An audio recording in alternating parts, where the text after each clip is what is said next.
안녕하세요. 역사 진입니다. 아돌프 히틀러.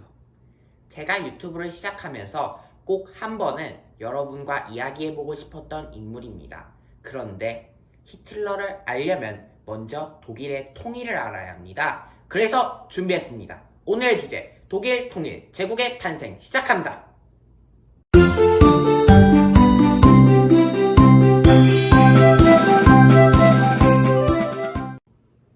독일 통일. 아마 1990년대 동독과 서독의 통일을 생각하시는 분들이 많으실 겁니다.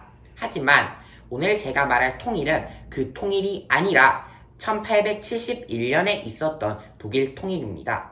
때는 유럽의 나폴레옹 전쟁과 빈회의 이후의 시대로 미국 쪽에서는 남북 전쟁이 막 시작되려던 무렵이고 우리나라는 조선 26대 왕 고종 재위 기간으로 식민양요가 일어났을 때쯤입니다. 드라마 미스터 션샤인 1화 이병헌 아역이 미국 가기 전이라고 보시면 됩니다. 이 초록색 부분이 독일 연방이고 그 중에서도 좀 연한 이 부분들이 양강 구도를 이루던 오스트리아와 프로이센입니다.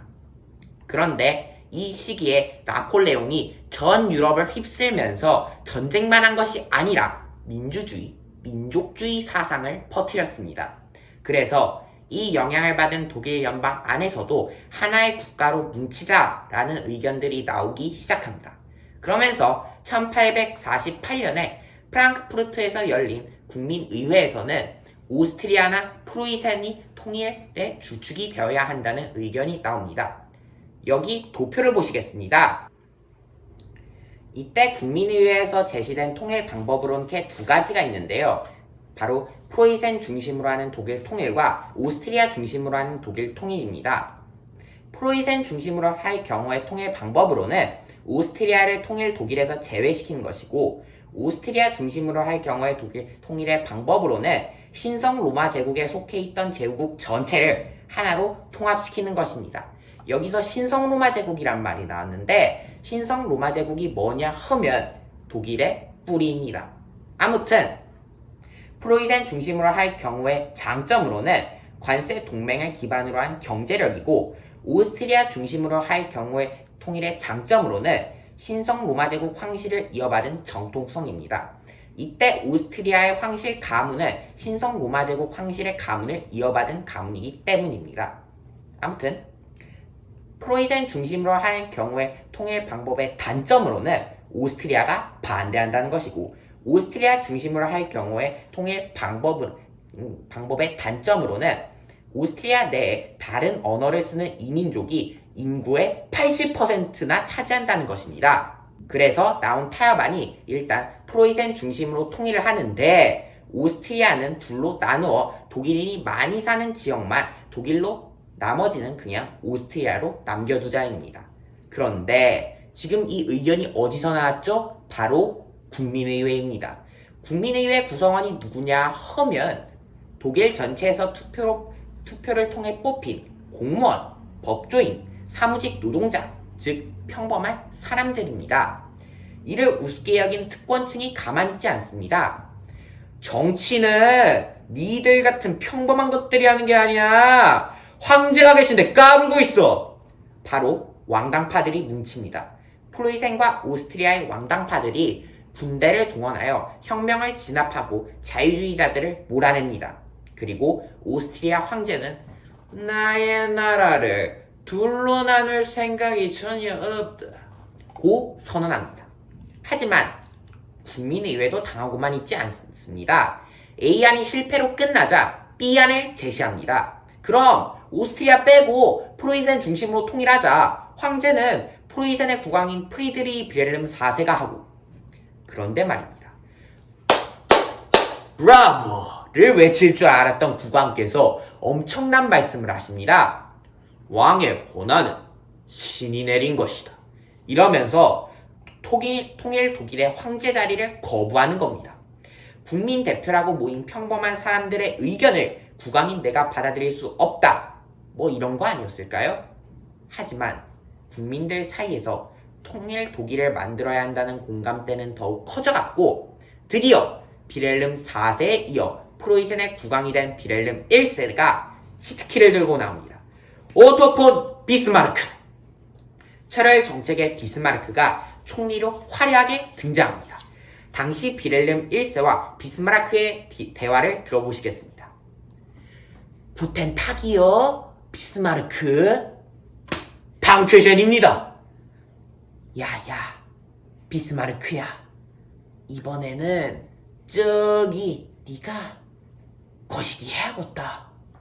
야, 지가 독일 통일을 위해 싹 다다 힘으로 시게 거시기 해보겠습니다.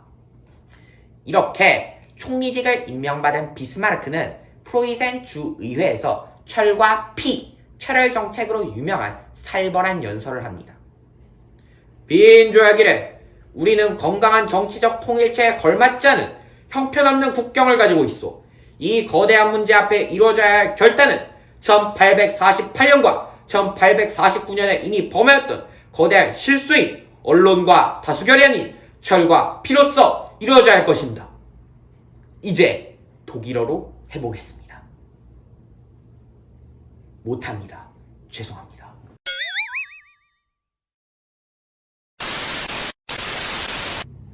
이 연설문을 잘 보시면 독일 통일의 전 과정이 다 설명되어 있습니다. 빈 조약 이래 통일 논의를 시작해서 국민의회 2번의 평화 통일 계획은 실패로 돌아가고 이제 무력 통일만이 길이다. 그리고 결과는 성공합니다. 그럼 당시 사람들의 반응은 어땠을까요?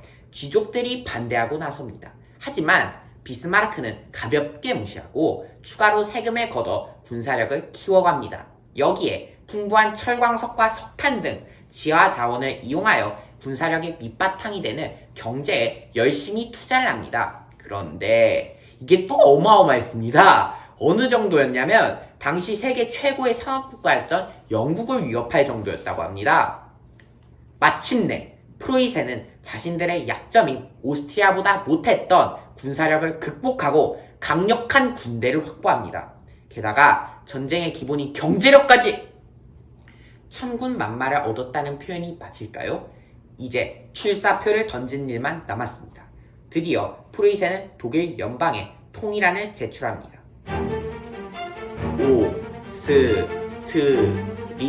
오스트리아를 독일 연방에서 제외하겠다. 오스트리아의 반응은 어땠을까요? 한마디로 이 뭔 소리야? 자존심이 상한 오스트리아는 프로이센에 선전포고를 합니다. 바로 7주전쟁이라고도 불리는 보전쟁입니다.